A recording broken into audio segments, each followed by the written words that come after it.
नमस्कार, मी ॲडव्होकेट श्रीरंग चौधरी, परखड मतमध्ये आपलं स्वागत. सुप्रीम कोर्टाने अशातच एका फार महत्त्वाच्या निर्णयामध्ये अनुसूचित जातींमध्ये काही विशिष्ट जातींना सरकार आरक्षणाची वेगळी तरतूद करू शकतं असा एक निर्णय दिला. प्रकरण आता एका छोट्या मुद्द्यासाठी एका मोठ्या पीठाकडे पाठवलं आहे. पण पंजाब सरकारचं जे धोरण होतं की 2 विशिष्ट अनुसूचित जातींना वेगळ्या प्रकारचं आरक्षण द्यावं, अनुसूचित जातींमध्ये सुद्धा वेगळं वर्गीकरण करावं, या निर्णयावर सुप्रीम कोर्टाने शिक्कामोर्तब केलं. आणि या न्यायनिर्णयामुळे आरक्षणाच्या क्षेत्रामध्ये खूप मोठी चर्चा सुरू झाली. आत्तापर्यंत असं होतं की असं वर्गीकरण राज्यांमध्ये इतर मागासवर्गीयांमध्ये झालेलं आहे. त्याच्याविषयी केंद्र सरकारने एका पार्लमेंटरी कमिटीकडं म्हणजे संसदीय समितीकडं इतर मागासवर्गीयांमध्ये पुनर्वर्गीकरण होईल का, sub categorisation amongst the other backward caste, याच्यासाठी न्यायमूर्ती रोहिणी यांच्या अध्यक्षतेखाली एका आयोगाकडं या प्रकरणाची चौकशी करण्यासाठी पाठवलेलं आहे. एक संसदीय समितीसुद्धा त्यावर विचार करते आहे. तर इतर मागासवर्गीयांच्या बाबतीत असं होत राहिलेलं आहे. महाराष्ट्रामध्ये इतर मागासवर्गीयांमध्ये सर्व इतर मागासवर्गीय म्हणजे that which we know only as OBCs get 19% reservation. There are other 4 classifications or categories amongst the other backward castes in Maharashtra. ते त्यांना नाव आहे विमुक्त जाती, भटक्या जमाती ब, क आणि ड, म्हणजे VJ, NT, B, NTC and NTD are the 4 categories amongst the other backward castes in Maharashtra. आणि अनुसूचित जाती आणि अनुसूचित जमातींमध्ये पुनर्वर्गीकरण करता येईल. Sub categorisation can be done amongst the scheduled caste and scheduled tribe is a revolutionary decision that was taken by the Punjab government, has been held to be okay by the Supreme Court. In an earlier iteration before the Supreme Court in the matter named Chinnaiya arising out of a issue in Andhra Pradesh, या चिन्नैयाच्या प्रकरणामध्ये एका घटनापीठाने, तेव्हा 5 न्यायाधीशांच्या एका घटनापीठाने चिन्नैयामध्ये अनुसूचित जातींमध्ये काही जातींना आरक्षणाचा विशेष लाभ देण्याची किंवा आरक्षणाची वेगळी तरतूद काही विशिष्ट जातींना करण्याचं आंध्र प्रदेश सरकारचं धोरण जे होतं ते न्यायसम्मत नाही, ते संवैधानिकरित्या देण्यात आलेलं नाही. संविधानामध्ये अनुसूचित जातींमध्ये पुनर्वर्गीकरण करता येणार नाही, कारण संविधानात अनुसूचित जे 340, 41, 42 वगैरे जे तरतुदी आहेत, ज्यामध्ये अनुसूचित जाती, अनुसूचित जमाती आणि इतर मागासवर्गीय यांच्यासाठीच्या तरतुदी संविधानात केलेल्या आहेत. Those were deemed to be homogeneous groups. Other backward caste कॉन्स्टिट्यूशनमध्ये कुठं उल्लेख नाही. Other backward classes is a creation purely of legislation other than the constitution. म्हणजे मंडल आयोगाच्या अहवालाची अंमलबजावणी व्हावी अशा अर्थाचा अध्यादेश, अशा अर्थाचा GR एक्झिक्युटिव्ह ऑर्डर एक केंद्र सरकारने काढली. त्याच्यानुसार इतर मागासवर्गीयांना आरक्षण देण्यात आलं 27%. संविधानामध्ये जसं अनुसूचित जाती, अनुसूचित जमातींना त्यांची स्वतःची एक लिस्ट आहेत, त्या 2 याद्या आहेत. बेसिकली अनुसूचित जाती आणि अनुसूचित जमाती म्हणजे केंद्र सरकारतर्फे, राष्ट्रपतींतर्फे तयार करण्यात आलेल्या याद्या आहेत. आणि या याद्यांमधील सर्वच जण एका विशिष्ट प्रकारे मागासवर्गीय आहेत. त्यांच्या मागास असण्याचा काही पुरावा गोळा करण्याची गरज नाही, कारण ते मागासवर्गीय आहेत, होते आणि राहतील असं संविधानामध्ये अभिप्रेत आहे. तर अशा या होमोजिनियस ग्रुपमध्ये सब कॅटेगरायझेशन होईल का? तर सुप्रीम कोर्टाने परवा सांगितलं की हो, असं होईल. आता यातून उद्भवणारे जे प्रश्न आहेत किंवा यातून उद्भवणाऱ्या ज्या शक्यता आहेत, the possibilities arising out of this judgment is that there will be a further need to understand the economic condition of various castes or classes in both the scheduled castes and scheduled tribes categories. आणि ह्याच्यासाठी जो सर्वे घेण्यात येईल त्याच्याने कदाचित काही जाती आता प्रगत झालेल्या आहेत, त्या जातींना आरक्षण देण्याची गरज नाही किंवा त्यांना अनुसूचित जाती जमातीतून वगळून त्या यादीतून म्हणजे असं वगळण्याचा अधिकार राष्ट्रपतींना आहे, असं वगळण्याचा अधिकार पार्लमेंटला आहे. तसं करून म्हणजे that exercise which was provided for in the constitution, की या यादीमध्ये कमी जास्ती दुरुस्ती करण्याचा अधिकार संविधानामध्ये आहे. अर्थात प्राप्त परिस्थितीमध्ये कोणाला वगळण्याचा विचार होऊ शकतो, हे सुद्धा एक चमत्कारिक आहे, पण असं होईल अशी शक्यता आहे. तर या पुनर्वर्गीकरणासाठी सब कॅटेगरायझेशनसाठी आवश्यक जो अभ्यास आहे, आवश्यक जो एक फार मोठा उपक्रम हाती घेणं आहे सरकारला, त्या उपक्रमातून मागासवर्गीयांची आणि विशेषतः अनुसूचित जाती जमातींची खरी परिस्थिती काय आहे हे कदाचित शासनाला दिसेल, हे कदाचित लोकांसमोर येईल आणि यातून होणाऱ्या चर्चेमधून आरक्षणाचे नवे नवे आयाम पुढे येतील. पुढं या तत्वाचा विचार करता सब कॅटेगरायझेशनचा एक सोपा प्रकार आहे क्रीमी लेअर तत्वाचं अवलंबन. म्हणजे इंदिरा सहानीमध्ये जे क्रीमी लेअर तत्व लावून काही ठराविक लोकांना जे क्रीमी लेअर म्हणजे त्या वर्गाच्या सर्वात उच्च स्तरामध्ये आहेत. Creamy layer means the cream that lies at the top of the milk in any container. साय म्हणजे साईचा थर जसा दुधाच्या सगळ्यात वरचा स्तर असतो, तसं क्रीमी लेअर म्हणजे त्या समाजाचा आर्थिकदृष्ट्या सामाजिकदृष्ट्या उन्नत स्तर, ज्यांना आरक्षणाची गरज नाही, that is called the creamy layer. आणि ते क्रीमी लेअर कदाचित या प्रकारे अनुसूचित जाती जमातींनाही लागू होईल की काही विशेष काही कास्टना किंवा वर्गांना आरक्षणाच्या लाभांपासून वंचित ठेवायचं किंवा मग इतर वर्गीकरण करून त्या मागासवर्गीयांना अधिकचं आरक्षणाची तरतूद करायची, त्यांना वेगळं आरक्षण द्यायचं. यामुळे हे अभिप्रेत होईल, यामुळे प्रत्यक्षात हे येईल की अनुसूचित जमातींमध्ये सुद्धा दोन वर्ग होतील, ज्यांना आरक्षणाचा पूर्ण फायदा मिळेल आणि ज्यांना आरक्षणाचा पूर्ण फायदा मिळणार नाही.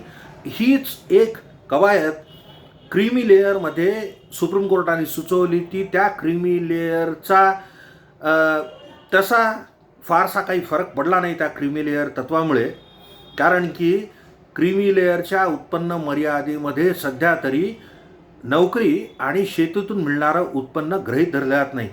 म्हणजे to determine the creamy layer, the income from salary and agricultural income is not counted for the maximum limit of yearly earnings. वार्षिक उत्पन्न या स्तरापेक्षा कमी असावं असं अंतर्भूत क्रीमी लेअरमध्ये आहे. पण सरकारी आदेशांनुसार त्या राज्यात लागू असलेल्या नियमांनुसार हे उत्पन्न गणन करताना याच्यामध्ये पगार आणि शेतीतून मिळणाऱ्या उत्पन्नाची गणना होत नाही. पण क्रीमी लेअर हे तत्व जर विहित पद्धतीने लावायचं ठरवलं तर बरेचसे लोक आरक्षणास अपात्र होतील. तसं क्रीमी लेअरचं तत्व सब कॅटेगरायझेशनसाठी वापरावं का? पुनर्वर्गीकरणासाठी तो एक नियम असावा का? Whether economic condition can be a determinant of grant of benefits of reservation between the scheduled caste and scheduled tribes. म्हणजे आर्थिकदृष्ट्या अनुसूचित जमातीतल्या, अनुसूचित जातीतल्या काही विशेष वर्गांवर, काही विशेष जातींवर जास्ती आरक्षणाचा प्रभाव पडेल किंवा त्यांना आरक्षणाचा लाभ पूर्ण रीतीने आतापर्यंत मिळाला नाही म्हणून त्यांना अधिकचे लाभ देण्यात येतील, ही जी सगळी कवायत आहे आता ही सरकारला करावं लागणार आहे. कोर्ट निर्णय देऊन मोकळं झालंय. पंजाब सरकारने 2 अनुसूचित जातींना विशेष दर्जा देऊन त्यांना आरक्षण दिलेलं आहे. इतर राज्य सरकार या बाबतीत काय करतील हा प्रश्न महत्त्वाचा आहे. महाराष्ट्रात असं परिस्थिती आहे की असं म्हणतात की अनुसूचित जातींमध्ये महार वर्ग हा त्याच्यातल्या त्याच्यात सगळ्यात प्रगत जो महार समाज आहे तो अनुसूचित जातींमध्ये जास्तीत जास्त बेनिफिट घेत असतो असं चित्र आहे. तर इतर काही लोकांची विशेषतः मातंग समाजाची अशी मागणी आहे महाराष्ट्रामध्ये की आमच्यासाठी वेगळी वर्गवारी द्या. आम्हाला आत्तापर्यंत लाभ जितका मिळाला पाहिजे तितका मिळालेला नाही. महाराष्ट्रातल्या इतर अनेक अशा अनुसूचित जाती आहेत त्यांना आत्तापर्यंत आरक्षणाचा कुठलाही लाभ मिळालेला नाही. तरी all of these are anecdotal stories. याच्याविषयी ह्या दंतकथाही म्हणल्या जाऊ शकतात. याच्याविषयी कुठं काही तुलनात्मक अभ्यास किंवा even authoritative study regarding this is not available. आणि ज्या सामाजिक संस्था असे काम करतात त्यांना कितपत विश्वासार्हता आहे हा एक वेगळा मुद्दा.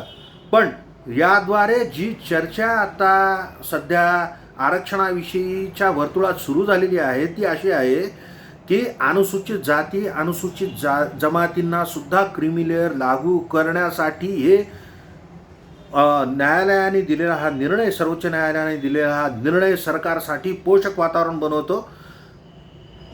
हे लक्षात घेतलं पाहिजे की नागराजच्या केसमध्ये फार आधी एका दशकापूर्वी जवळपास सुप्रीम कोर्टाने असं सांगितलं होतं की क्रीमी लेअर अनुसूचित जाती जमातींना न लावावं असं कुठल्याही कायद्यामध्ये, कुठल्याही न्याय निर्णयामध्ये अनुसूचित नाही.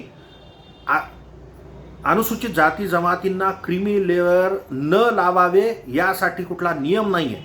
म्हणजे अनुसूचित जाती जमातींना क्रीमी लेअरचं तत्त्व लावू शकता सरकारला ते विलिंगनेस नाही आहे.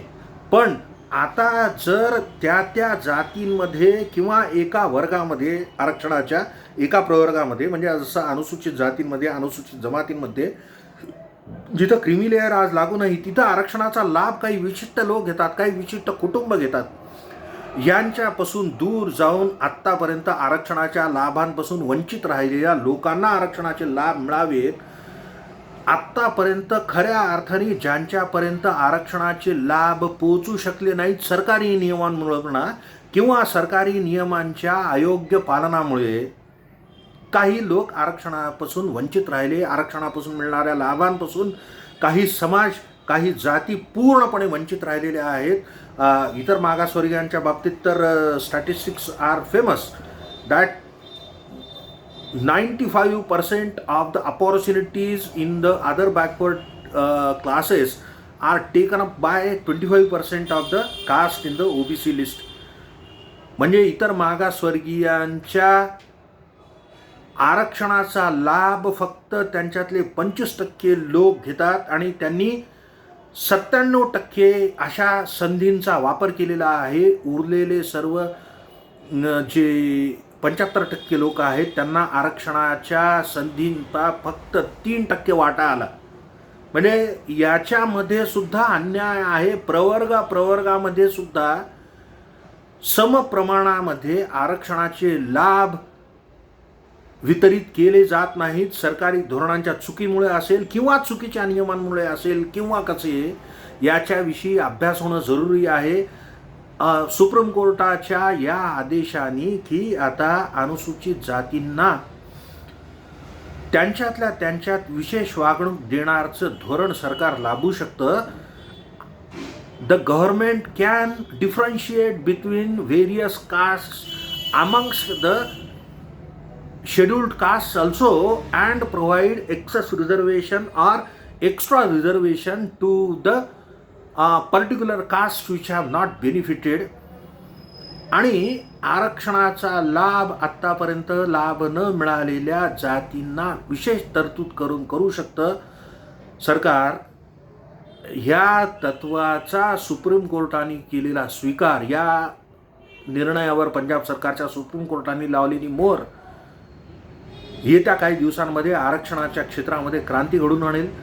त्यातून उद्भवणाऱ्या ज्या शक्यता आहेत त्या शक्यतांचा सांगोपांग विचारवंत करतील. कायदेतज्ञ त्याच्याविषयी जुन्या निर्णयांचा, आत्तापर्यंत जे काय नया निर्णय आले त्याच्यावरून कुठली कुठली परिस्थिती निर्माण होती आहे त्याच्यावर विचार करतील.